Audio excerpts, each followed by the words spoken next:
Hallelujah. परमेश्वर की स्तुति हो, उनकी आराधना हो, महिमा हो यहोवा की युगानुयुग। आज का वचन है यिर्मयाह से, यिर्मयाह का 12 अध्याय का 12 वचन पढ़ते हैं। जंगल के सब मुंडे टीलों पर नाशक चढ़ाए हैं, क्योंकि यहोवा की तलवार देश के एक छोर से लेकर दूसरी छोर तक निगलती जाती है, किसी मनुष्य को शांति नहीं मिलती। हालेलुया। ये वचन तेलुगु बाइबल में कैसा लिखा है? जंगल में जो भी सूना पहाड़ है, जो भी सूना पहाड़, ऐसा लिखा हुआ है, जहाँ पे पेड़ नहीं है, बिना पेड़ के जंगल, एक सूना वाला पहाड़। कितना, अगर पहाड़ों पर जंगल में पेड़ ही नहीं रहेंगे तो वो कितना सूखा रहेगा ना। वहां पे कोई पंछी नहीं रहेगा, फिर वहां पे कोई पशु भी नहीं रहना चाहेगा। पूरा भूमि सूखा रहता है, सूखा पड़ा रहेगा। अगर पहाड़ों पर, जंगलों में पेड़ की बहुत जरूरत है, अगर वो नहीं रहते तो पूरा सूखा रहता है, कोई नहीं आएगा, फिर कोई उस जमीन का केयर भी नहीं करेगा, कोई नजर भी नहीं उठा के देखेगा उस जमीन का, बोलेगा बंजर भूमि है, वहां तो कोई एक पंछी तक नहीं जाती, पक्षी तक नहीं जाती, कौन जाएगा वहां पे? पानी नहीं, कुछ नहीं, पेड़ नहीं यानी पानी नहीं है, ऐसा कहते हैं। यहाँ पे लिखा हुआ है, जंगल की सब मुंडे टीलों पर नाशक चढ़ाए हैं। नाशक, नाशक यानी नाश करने वाला। वो कहाँ चले आ रहा है? जंगल में जो सूखा पड़ा हुआ है, सूना पहाड़िया, वहां पर आ रहा है। एकदम हरा भरे जगहों पे नहीं आ रहा वो नाशक, जो सूखा पड़ा हुआ है वहां पे आ रहा है। वो नाशक चढ़ आए हैं, क्योंकि यहोवा की तलवार देश के एक छोर से लेकर दूसरी छोर तक निगलती जाती है। नाशक यानी निगलना। वो नाशक क्या करता है? फिर आके इस जगह से उस जगह तक जितनी भी जंगल है, वो पूरा जंगल और पहले से ही वो सूना है, सूखा हुआ है, बिना पेड़ का, बिना पानी का, और फिर नाशक भेजा जाएगा और फिर पूरा जो भी जितना भी है वो भी नष्ट हो जाएगा, निगलता जाएगा। वो इस छोर तक उस छोर तक पूरा भूमि निगलता जाएगा। गड्ढे पड़ेंगे फिर हर जगह, चलने के लायक भी नहीं रहेगा फिर वो जगह, और बदतर हो जाएगी जब वो निगलती जाएगी। तो किसी मनुष्य को शांति नहीं मिलती। तो ऐसा करने से वो जंगल में जो रहता है वो भी शांति नहीं पाएगा। नाशक जब आके पूरा निगल जाएगा तो ये वचन क्या दर्शाता है? ये असल में कोई जंगल के बारे में नहीं बात कर रहा है। ये वचन आत्मिक रूप से यिर्मयाह ये बात कर रहे हैं, अपना जीवन, अपना परिवार। जंगल यानी खुद, जंगल यानी ये दुनिया, ये लोग, इस दुनिया को बोलते हैं जंगल। और इस जंगल में जो भी सूना पड़ा हुआ है, जैसे सूना पहाड़ों की तरह, मुंडे टेलों यानी जो चौकस नहीं है, जो परमेश्वर के काम को सीरियसली नहीं लेता, जो फूले फले नहीं है, जो शारीरिक रूप से चल रहे हैं। आखिर में ये लिखा हुआ है, देखो, किसी मनुष्य को शांति नहीं मिलती। ये तेलुगु बाइबल में लिखा हुआ है, शारीरिक से चलने वाले शरीरों को शांति नहीं मिलती, ऐसे लिखा हुआ है तेलुगु में। शरीरों को यानी जो शारीरिक रूप से चलते हैं, जो अभी भी आत्मा की बातें, अपने मरने के बाद हम स्वर्ग राज्य जाएंगे, ये बातें, प्रार्थना, सुसमाचार, परमेश्वर का बलिदान, अभिषेक, इस पर जो सोचता नहीं, परमेश्वर के स्वर्ग राज्य के बातों पर जो यकीन नहीं करता, और जो यकीन करने के बावजूद, ये सब जानते हुए भी जो उसे सीरियसली नहीं लेता, जो मायना नहीं रखता अपनी जिंदगी में, वो होता है शारीरिक रूप से चलने वाले। अपना सुबह उठना, फिर अपना काम करना, फिर सो जाना, ये नाम कारक शारीरिक जीवन हुआ। आत्मिक जीवन जो परमेश्वर आपसे चाहते हैं, परमेश्वर आपको क्या करवाना चाहती है, परमेश्वर का इच्छा आपके ऊपर, आपकी जिंदगी के ऊपर क्या है, ये जानकर चलना आत्मिक रूप है। परमेश्वर आपको क्या कह रहे हैं, आपको क्या करने कह रहे हैं, ये है आत्मिक रूप से चलना। और जब आप ये करोगे तो आपको शांति मिलेगी। जंगल के सब होंडे टीलों पर नाशक चढ़ाए। कोविड-19 तो आ गया, लिखा हुआ है प्रकाशित में तो और आने वाला है, और बहुत चीजें होने वाले हैं इस दुनिया में। पूरा दुनिया नष्ट होने वाला है। सारे लोग इस छोर से लेकर उस छोर तक, छोटा नहीं बड़ा नहीं, कौन बूढ़ा है बहुत बच्चा है, कोई कुछ नहीं देखेगा। वो नाशक वो बस नष्ट करता जाएगा मनुष्यों को। जो भी शारीरिक रूप से चलता रहता है बस उन्हें नष्ट करता जाएगा, करता जाएगा। वो कौन बड़ा है, कौन छोटा है, कौन बूढ़ा है, कौन बच्चा है, ये सब नहीं देखता। इसीलिए आपको ये नहीं सोचना चाहिए कि अब मैं बहुत छोटा हूँ या अब मैं बहुत छोटी हूँ, अब मैं परमेश्वर की बात क्या मानूंगा, अभी जितना करना है मस्ती उतना करूंगा, अभी जितना शारीरिक रूप से चलना है उतना चलूंगा, फिर बाद में देखा जाएगा। क्या कोई गारंटी दे सकता है आपका जिंदगी का कब तक है, कब आपका जिंदगी नष्ट हो सकता है, इसकी गारंटी है? कल तक हम जिंदा रहेंगे या नहीं ये भी नहीं पता हमें। तो हम बड़े होकर हम परमेश्वर की सेवा में जाएंगे, बड़े होकर हम उनका काम करेंगे, थोड़ा दिन और सेटल होने के बाद करेंगे, थोड़े दिन मैं काम करूंगा, फिर बाद में परमेश्वर की बात मानता रहूंगा, थोड़ा दिन मेरा कर्जा मिट जाए, फिर बाद में मैं देखूंगा परमेश्वर की बातें। अरे इस शारीरिक बातों की ओर मत देखो। परमेश्वर के लिए असंभव कुछ भी नहीं है, आपका कर्जा हो कुछ भी हो, जब आप परमेश्वर की बातों को यकीन कर चलना शुरू करते हो, आंख बंद करके, सबका हल वो खुद करेंगे अद्भुत रीति से, कहीं से भी। लाजरस को जिंदा जिलाया परमेश्वर ने। बस लाजरस बाहर आ जा, बस उतना कहा, फिर बाहर आ गया। वो सब कुछ कर सकते हैं। लंगड़े को उन्होंने चलाया, अंधों को उन्होंने आंखें दी। कोई भी बीमारी हो वो सेकंड्स में, क्षणों में वो आपको हल कर सकते हैं, आपको एकदम तंदुरुस्त कर सकते हैं। उनके लिए असंभव कुछ नहीं है। मैं अच्छा होने के बाद, मैं चंगा होने के बाद मैं परमेश्वर का बात मानूंगा, ऐसे मत सोचो, और नष्ट हो जाओगे, नाशक आपको नाश कर देगा। जंगल में वो आ पहुंचा है, वो नाशक, यानी इस दुनिया में वो नाशक आ गया है। अब वो इस छोर से लेकर उस छोर तक, छोटा बड़ा कुछ नहीं दिखेगा, वो सबको नष्ट करेगा। जो भी शारीरिक जीवन जीता है वो सब नष्ट हो जाएंगे। समय बहुत कम है, हमें जो परमेश्वर की इच्छा है वो पूरा करना है, चाहे कुछ भी हो जाए। पेड़ की तरह फलना फूलना है हमें, सूखा सूना पहाड़ की तरह नहीं रहना। पेड़, जंगल में पेड़ बढ़ने के लिए क्या क्या जरूरत है? कोई आकर उस पेड़ को मारना नहीं चाहिए, है ना, कुल्हाड़ी से, या उस मारना नहीं चाहिए, गिराने नहीं चाहिए। तो किसी मनुष्य को किसी मनुष्य आपके आत्मिक रूप को मरने मत दो, किसी मनुष्य के द्वारा आपके आत्मिक जिंदगी को मरने मत दो। मैं इसके वजह से, मेरे परिवार के वजह से, मेरे बच्चों के वजह से, मेरे पिता के वजह से, मैं माँ का वजह से, या मैं पत्नी की वजह से, पति के वजह से मैं परमेश्वर का काम अभी नहीं कर सकता, परमेश्वर की इच्छा अभी पूरा नहीं कर सकता, परमेश्वर के वचनानुसार नहीं चल सकता, ऐसे किसी के वजह से आपका आत्मिक जीवन का घटाव मत करना, घटने मत देना, फिर शांति नहीं मिलेगी। वो पेड़ को फलते रहना चाहिए हमेशा, वो पेड़ गिरना नहीं चाहिए, गिरने मत दो।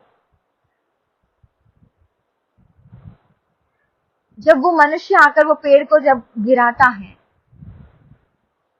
तब वो गिर जाता है, और एक बार पेड़ गिर गया तो वो फिर से जिंदा होता है क्या?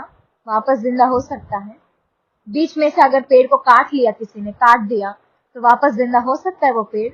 तो काटने मत दो। एक बार आपका आत्मिक जीवन घट गया समझो, फिर वापस कभी कभी परमेश्वर की ओर वापस आना बहुत मुश्किल हो जाता है। सीरियसली बहुत मुश्किल हो जाता है। यही समय है, अभी परमेश्वर आपको बुला रहे हैं, पता नहीं कब तक बुलाएंगे। एक कभी छोड़ भी सकते हैं वो, फिर किसी और को चुन लेंगे। सॉल के बाद दाऊद को चुनने के बाद सॉल पछताया बहुत, फिर भी परमेश्वर ने मुंह फेर दिया। वापस आपने पढ़ा है क्या बाइबल में कि सॉल को फिर वापस राजा कर दिया दाऊद के ऊपर? नहीं ना, सॉल मर गया, फिर उसने पश्चाताप किया, फिर भी नहीं। अभी समय है, अभी आपको परमेश्वर बुला रहे हैं, अभी आपको काम करने कह रहे हैं, आप उनका वचन का पालन करने कह रहे हैं। जो भी हो, आपको जो भी आपको करने के लिए बोल रहे हैं, आत्मिक रूप से चलना है, आत्मिक रीति से चलना है, आत्मा के अनुसार चलना है, आत्मा के बारे में सोचकर चलना है। आत्मा नरक में ना जाए, स्वर्ग राज्य में जाए, ये सोचकर चलना है। शारीरिक के लिए, शारीरिक जीवन के लिए खाओ पियो ऐश करो, क्या जिंदगी है, ऐसे करके जो चलता है उनका नाश हो जाएगा। आत्मा बचना चाहिए नरक से, ये सोचकर पाप से बचकर चलो। ये है आत्मिक जीवन, ये है आत्मिक जीवन को बचाना, ये है पेड़ काटने से बचाना। जंगल में पेड़ कब तक जिंदा रह सकता है? पेड़ बचने के लिए, पेड़ बढ़ने के लिए क्या जरूरी है? पानी जरूरी है ना? और एक अच्छा छाव वो देता है, और सूर्य भी जरूरी है, धूप जरूरी है उसके लिए बहुत ज्यादा, क्योंकि धूप से ही उसे, उनके धूप की किरणों से, सूर्य के किरणों से उसे उसका आहार है जो वो होता है, उनके पत्ते बढ़ते हैं, जड़ और मजबूत होते रहते हैं। पानी यानी क्या? उनका आत्मा। हर दिन अभिषेक पाते रहना है। एक दिन आपने नहीं पाया, एक दिन पवित्र आत्मा आपने नहीं पाया, तो कोई ना कोई आप फिर परमेश्वर से दूर हो जाओगे, फिर कोई ना कोई पाप में फंस जाओगे। हर दिन आप अभिषेक पाकर देखो, हर दिन पवित्र आत्मा पाकर देखो, हर दिन प्रभु के सन्निधि में बिताकर देखो, फिर आपका जीवन देखो एकदम फूल की तरह बढ़ता रहेगा, एक पेड़ की तरह, कभी सूखा नहीं रहेगा, कभी सूना नहीं रहेगा। पेड़ को अभी देखो, 2 दिन आपने पानी नहीं दिया तो वो सूखा हो जाएगा, कभी कभी तो पूरा सूख जाता है, फिर बाद में जितना भी पानी दो वो फिर बढ़ता नहीं, वो पेड़ फिर मर ही जाता है, बढ़ता ही नहीं, जितना भी कितना भी करो, एक बार मर गया तो मर गया। तो इसका मतलब यही है, अगर आप 2-3 दिन या 2 हफ्ते अगर परमेश्वर से दूर हो जाते हो, या पवित्र आत्मा नहीं पाते, अभिषेक नहीं पाते हो, तो आपका आत्मिक जीवन घटेगा और फिर सूख जाएगा, और नहीं सूखना चाहिए बिल्कुल भी। और वापस आप जितना भी गिड़गिड़ाओ, अभी समय है, मैं वही कह रही हूँ, अभी समय है, जितना भी गिड़गिड़ाओ फिर बाद में नहीं होगा, नष्ट हो जाओगे फिर। हर दिन पाना है, हर दिन जैसे पानी की जरूरत होती है पेड़ बढ़ने के लिए, वैसे हम सबको बढ़ने के लिए हर दिन पवित्र आत्मा की जरूरत है। अभिषेक पवित्र आत्मा एक बार पा लिया, क्यों हम स्तुति करें, क्यों गाए गाना, और क्यों पवित्र आत्मा पाए? ऐसे कभी कभी सोचते, मैंने कलीसिया में भी कई लोगों को देखा जो आत्मा को सीरियसली लेते ही नहीं है। अरे आत्मा तो जीवन है, पानी के बिना मनुष्य जिंदा रह सकता है क्या? तो आत्मिक जल, आत्मा जीवन है जिंदा रहने के लिए, आत्मा परलोक जाने के लिए, स्वर्गराज में जिंदा रहने के लिए हर दिन पवित्र आत्मा की जरूरत है। अभिषेक हर दिन पाना है, हर दिन परमेश्वर को बोलना है, बस नहीं, ये नहीं मुझे बहुत चाहिए, मुझे तैरना है पवित्र आत्मा में, ऐसा कहना चाहिए। सिर्फ पैर तक नहीं, सिर्फ घुटने तक नहीं, सिर्फ कमर तक नहीं, मुझे पवित्र आत्मा में डूबना है पिता। जैसे स्विमिंग पूल में हम डूबते हैं, वैसे हमें पवित्र आत्मा में डूबना है। ऐसे पवित्र आत्मा मांगो, ऐसे अभिषेक मांगो, फिर देखो आपका जिंदगी कितना हरियाली रहेगा, जिंदगी में कितना खुशहाली भरेगा जिंदगी में, वो पेड़ की तरह फूला फलेगा, फिर कईयों के लिए वो आश्रय होगा। अगर पेड़ बहुत बड़ा हो जाएगा तो कितने पंछी आएंगे ना उस पर, फल भी कितने अच्छे होते, कितना खूबसूरत दिखते हैं, फल फूल सब, बहुत पक्षियां आकर घर भी बसाते हैं वहां। यानी आपकी वजह से कई लोगों की जान बचेगी, कई लोगों का घर बसेगा, कई फिरते हुए पंछियों का, पक्षियों का, मनुष्यों का, मेरा मतलब वो उनका घर बसेगा आपका वृक्ष के वजह से, आपकी जिंदगी का जीवन वृक्ष के वजह से। आप नहीं चाहते क्या कि आपकी वजह से कईयों का जान बचे, कईयों को जीवन मिले, कईयों का घर बसे। हालेलुया। परमेश्वर चाहते हैं कि आपका सूना पहाड़ ना हो इस दुनिया में, इस जंगल में, इस दुनिया की इस जंगल में आप नाशक के द्वारा नष्ट ना हो। परमेश्वर चाहते हैं आपका जीवन एक पहाड़ में हरा भरा पहाड़ की तरह रहे, ना कि सूना पहाड़। हरा हरा हरा भरा पहाड़, अच्छा वृक्ष, ये चाहते हैं परमपिता। और अगर आप ऐसा नहीं रहोगे तो नष्ट हो जाओगे, नाशक आने वाला है। कई लोग देखो, कोविड-19 में बहुत लोग मर गए, हम बचे। परमेश्वर हमारे लिए टाइम दिया, उन्होंने वक्त दिया, समय दिया, कृपा किया, करुणा किया। ये खत्म नहीं हुआ, आगे भी आएंगे, इससे भी कई ज्यादा डेंजरस चीजें आने वाली है, होने वाला है इस दुनिया में। युद्ध तो पहले से शुरू हो गए, यूक्रेन में तो युद्ध चल रहा है, वर्ल्ड वॉर 3 पता नहीं कब होगा। बस अभी दुनिया का अंत होने ही वाला है, परमपिता आने ही वाले हैं। क्या तुम तैयार हो? गाना भी है ना, क्या तुम तैयार हो? परमेश्वर आने वाला है, लेकिन क्या तुम तैयार हो?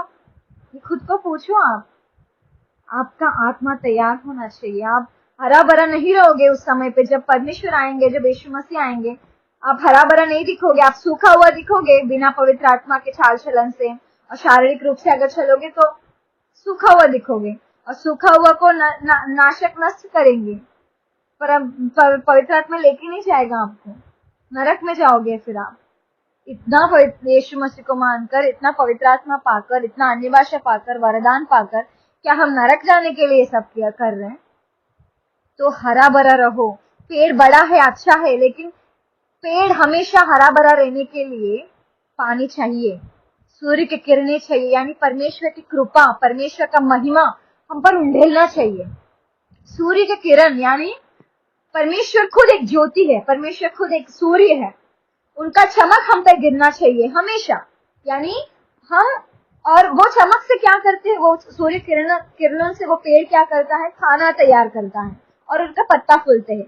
यानी वो किरणों से, वो महिमा के द्वारा हमें उनकी महिमा प्रकट करनी है, यानी उनका काम करते जाना है, कईयों को वचन देते जाना है, हाँ, आहार खिलाना है। शारीरिक रूप के लिए आहार है चावल रोटी वगैरह, लेकिन आत्मा के लिए आहार वचन है ना? तो ये वचन हमें भी खाना है और लोगों को भी खिलाना है, ज्योति फैलानी है हमें।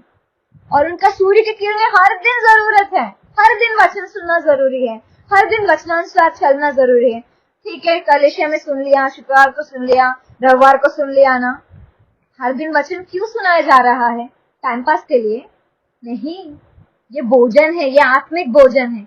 एक दिन बिना खाना के आपका हाल कैसा होगा, कितना बदतर होगा। एक दिन अगर पानी नहीं मिला, एक दिन खाना नहीं मिला, या एक टाइम खाना नहीं मिला, तो आपका पेट का हाल क्या होगा, आपका हाल क्या होगा? आप चल भी नहीं पाओगे, कुछ लोग तो चक्कर आके गिर भी जाते हैं। आत्मा के लिए भी, ये शारीरिक के लिए हुआ भूख, आत्मा के लिए वचन, ये है खाना, ये जरूरी है। ये वचन हर दिन सुनना, हर क्षण।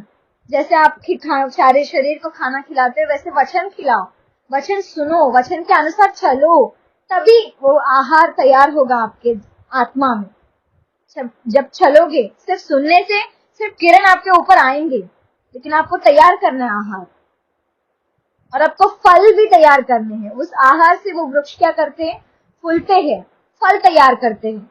अगर वो सेब का पेड़ है तो सेब तैयार करते हैं, अगर वो जामुन का पेड़ है तो जामुन तैयार करते हैं। जो भी उनका फल है, जिसके लिए भी परमेश्वर ने वो पेड़ को बनाया, वो उसका फल रहेगा, वो पैदा करेगा। आपका काम क्या है? परमेश्वर ने आपको किस लिए बनाया है? आप कौन सा पेड़ हो? आप आम का पेड़ हो या आप जामुन का पेड़ हो? आप कौन सा पेड़ हो? पहले ये जानो परमेश्वर क्या चाहते हैं आपसे, आप उनका कौन सा काम करना है ये जानो, फिर आप उनका वचन हर दिन सुनो, जैसे सूर्य की किरणें लेते हैं वैसे। फिर हर दिन उनके आत्मा में जाओ, जैसे पानी लेते हो वैसे। हर दिन आत्मा पाओ, हर दिन अभिषेक पाओ। जितना पाओगे उतना कम है। बोलो परमेश्वर को, बोलो और आत्मा से भरो, और अभिषेक से भरो। हमेशा हरा भरा रहने के लिए आत्मा की जरूरत है हमें। तो परमेश्वर को ये मांगना बहुत जरूरी है। आत्मा से भरो, अभिषेक से भरो। कभी मत बोलो बस पिता मेरे मुझे भर गया आत्मा, काफी नहीं है। हमेशा बोलो काफी नहीं है, आत्मा से भरो, वरदानों से भरो। हर दिन जरूरी है ये, ऐसा भी नहीं कि एक ही दिन। एक दिन बहुत पानी पिलाए और दूसरे दिन अगर आप सूखा पड़े रहे तो क्या चलेगा? हर दिन आपको चाहिए ना पानी। तो वैसे ही हर दिन आपको आशीष पानी है, हर दिन आपको जय जीवन जीना है। तो हर दिन आत्मा, पवित्र आत्मा, हर दिन अभिषेक और हर दिन वचन का सुनना और उसके अनुसार चलना जरूरी है। और पेड़ फूल की तरफ फलना है आपको। जैसे लोगों के आप सुसमाचार सुनाते हो, फिर आप फलोगे। अगर वो फलवंत होंगे, अगर उनका जीवन आपकी वजह से आशीषित होगा, उसका मतलब आपने आश्रय दिया, इसका मतलब आपने एक पंछी को घर दिया, इसका मतलब आपके वजह से किसी का भूख मिट गया। उस फल से, आपका फल से किसी का भूख मिट गया, इसका अर्थ ये होता है। तो आपको बढ़ना है, फूलना है, फलना है और हर दिन हरा भरा रहना है। थोड़ा दिन फल कर फिर बाद में अगर सूखा हो जाओगे तो नहीं चलेगा, फिर वो काट दिया जाएगा पेड़। सूखा पेड़ को क्या करेंगे? काट डालेंगे ना, फिर नाशक आकर काट देगा। तो ऐसा मत करो। आज का वचन यही है। बहुत आत्मिक रूप से वचन परमेश्वर ने दिया है, बहुत आत्मिक रूप से। यिर्मयाह भविष्यद्वक्ता आत्मा के द्वारा कई वचन लिखे। यिर्मयाह का जब पूरा निबंध आप पढ़ोगे, ग्रंथ पढ़ोगे तो आपको समझेगा। आत्मा के द्वारा, आत्मा आवेश में उन्होंने बहुत सारे वचन कहे। तो यहाँ पे यही है, जंगल के सब मुंडे टीलों पर नाशक चढ़ाए हैं, क्योंकि यहोवा की तलवार देश के एक छोर से लेकर दूसरी छोर तक निगलती जाती है। किसी मनुष्य को शांति नहीं मिलती। जो भी शारीरिक रूप से चलते हैं उन्हें शांति नहीं रहेगा। आपके जीवन में शांति नहीं है, इसका मतलब आप सूखे हुए हो। फूलो फलो बढ़ो, और फूलो फले बढ़ने के लिए और हरियाली बने रखने के लिए हर दिन वचन सूर्य के किरणों की तरह हर दिन एक पानी, यानी हर दिन पवित्र आत्मा का पाना बहुत जरूरी है। नहीं तो नष्ट हो जाओगे। और परमेश्वर ये नहीं चाहते कि आप नाश हो जाओ। समय है, देखा जाएगा, ऐसा मत सोचो। मैं छोटा हूँ, मैं बड़ा हूँ, मैं बूढ़ा हूँ, ऐसा मत सोचो। अब मैं क्या कर सकता हूँ, ऐसा मत सोचो। आपका जिंदगी का एक कारण है। आप, परमेश्वर ने आपको बनाया एक कारण के लिए। परमेश्वर ने आपको जिंदा रखा एक कारण के लिए। आप एक पेड़ हो, आपका जो भी फल हो, लेकिन आपका पेड़, आप पेड़ हो, तो आपको वो फल देना, वो फूलना बेहद जरूरी है। परमेश्वर यही चाहते हैं आपसे। प्रार्थना करते हैं। पिता परमेश्वर, धन्यवाद इस वचन के लिए। मैं बहुत धन्यवाद करती हूँ खुदा। बहुत अच्छे वचन से यिर्मयाह के वक्त के द्वारा हमसे बात किया, आत्मा के द्वारा हमसे बात किया। धन्यवाद पिता। अंतिम दिन चल रहे परमेश्वर, नाशक बस चढ़ आया है पिता। यहोवा की तलवार, आप ही की तलवार देश देश के चोर, इस चोर से लेकर उस चोर तक पिता निगलती जा रही है, निगलती जा रही है पिता। हम निगले ना जाए परमेश्वर, हम बच जाए, हमें शांति मिले, हम स्वर्ग राज्य में हमें शांति मिले। सहायता करो हमें। हम चाहते हैं हमारे जीवन, आत्मिक जीवन हरियाली बनकर रहे। अगर हमारा आत्मिक जीवन हरियाली बनकर रहेगा तो हमारा शारीरिक जीवन भी आशीषित रहेगा, शांतिपूर्वक रहेगा पिता। हम अभी से आत्मा के अनुसार चलेंगे। हमारा पेड़ को फलाओ परमेश्वर। कई लोगों के लिए वो आहार होना चाहिए। हर दिन हम पवित्र आत्मा पाने के लिए हमारी सहायता करो। हर दिन हमें आत्मा से भर दो पिता। हर दिन आप में हम बड़े सहायता करो। आपका जो भी काम है हम समझे, सहायता करो। जो भी ये वचन सुन रहा है पिता, आपका इच्छा जो भी है, आपने वो पेड़ को, वो जिंदगी को, जो भी चीज के लिए बनाया है, वो क्रियाएं वो करे। सहायता करो यीशु के नाम में पिता। आज उनसे बात करो, दर्शनों के द्वारा, वचनों के द्वारा बात करो परमेश्वर। वो समझे और आत्मिक रूप से चले, आत्मिक रूप से वो सूखा ना जाए पिता। अगर सूख जाएंगे तो नाशक आकर निगल लेगा पिता, और कोई निगले ना जाए, आपके साथ लिए जाए हम सब। सहायता करो परमेश्वर। आपका कृपा करना हम पर हमेशा बरसाए रखो। आप जैसे सूर्य के किरणों से हमें पेड़ों को खाना मिलता है, वैसे वचनों के द्वारा हमारी भूख मिटती है। आत्मिक भूख वचनों के द्वारा मिटती है पिता। हर दिन हम वचन सुने, हर दिन वचनानुसार हम चले, आहार बनाए, सहायता करो। कईयों के लिए बांटे, ये भी सहायता करो। फूले फले, कईयों के लिए हम आहार बने। कईयों का आदर हमारी वजह से हो, कईयों को शांति हमारी वजह से मिले, कईयों का बंधन हमारे वजह से टूटे। सहायता करो परमपिता, यीशु मसीह के नाम में आपका आत्मा हमें बरसाए रखो, आपका काम हम करें। यीशु के नाम में प्रार्थना करते हैं परमपिता, आमीन आमीन आमीन। Hallelujah, praise the Lord.